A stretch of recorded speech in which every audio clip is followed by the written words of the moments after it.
बिस्मिल्लाहिर्रहमानिर्रहीम। अस्सलामुअलैकुम। बेनिकाब न्यूज़ के साथ मैं हूं रिया चौधरी। बुलेटिन में शामिल करते हैं आज की अहम खबरें।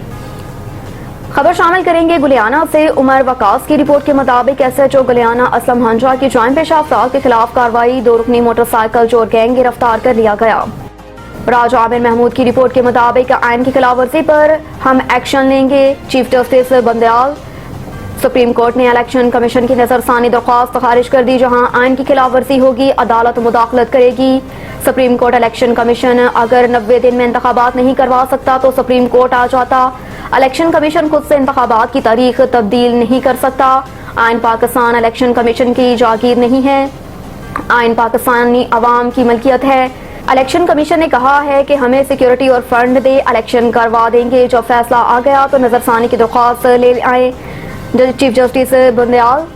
इलेक्शन की तारीख आइन और कानून से तब्दील होगी, इलेक्शन कमीशन की मर्जी से नहीं होगी। जहां आइन की खिलाफवर्जी होगी सुप्रीम कोर्ट एक्शन लेगी। चीफ जस्टिस उमर अताब बंदयाल ने कहा कि इलेक्शन कमीशन ने पहले राउंड में हमें आर्टिकल 218 का दर्ज दिया। अल्लाह ने हमें भी एक दिमाग और 2 कान दिए हैं।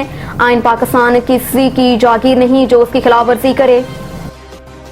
राजा आमिर महमूद की रिपोर्ट के मुताबिक गुजरात मेडिकल कॉलेज में गवर्नर पंजाब अलीगुल रहमान की तकसीम असनाद तकरीब में आमद। तकरीब में तहसील सराय आलमगीर की सहाफ़ी बरादरी की नुमाइंदगी करते हुए house of journalist press club Sarai Alamgir के वफद की भरपूर शिरकत। राजा आमिर महमूद की रिपोर्ट के मुताबिक थाना गुलियाना के तारिक महमूद की SI की फुर्तियां। मुजरिम ने 12 से ज्यादा चोरियां और जुर्म कबूल कर लिया और FIR नामालूम IG दे दी गई। पंजाब उस्मान अनवर DPO गुजरात अहमद नवाज शाह सख्त नोटिस लें। अहलियान इलाका की दरख्वास्त। बरोज जुमा गांव भगवाल के लोगों ने चोर पकड़कर थाना गुलियाना के हवाले किया।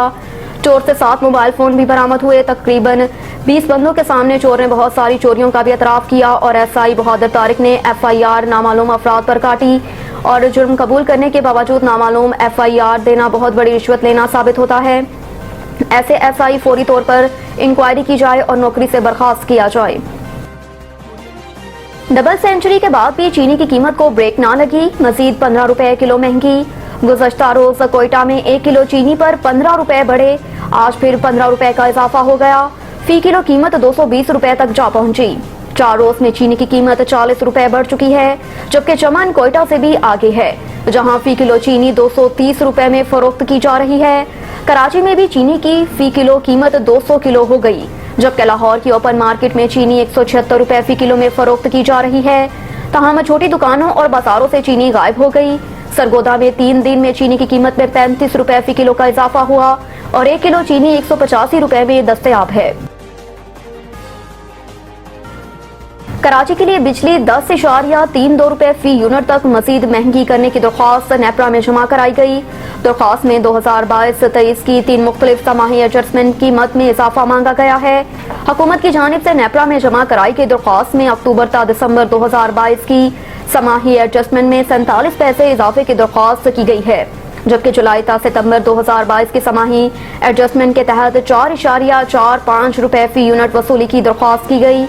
नेपरा को जमा कराई गई दरख्वास्त में कहा गया कि वसूलियां सितंबर और अक्टूबर 2023 में की जाएं। अप्रैल ta जून की समाही एडजस्टमेंट का इतलाक के इलेक्ट्रिक पर भी किया जाए। ख्याल रहे कि अप्रैल ta जून की समाही एडजस्टमेंट का इजाफा 5 रुपए 40 पैसे फी यूनिट तक बनता है। नेपरा की जानिब से हुकूमती दरख्वास्त पर 11 सितंबर को समाअत की जाएगी।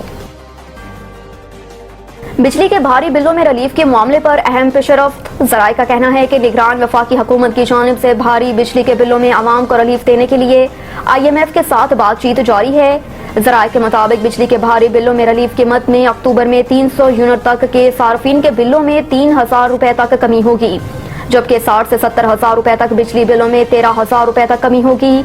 वाज़ेह रहे कि निगरान वज़ीर आज़म अनवारुल हक काकड़ ने आवाम से रिलीफ का वादा किया था, लेकिन आला सरकारी जराए का बताना है कि IMF ने बिजली के बिलों को मौखर करने की पाकिस्तान की दरख्वास्त पर ताहाल मुकम्मल तौर पर मंजूरी नहीं दी।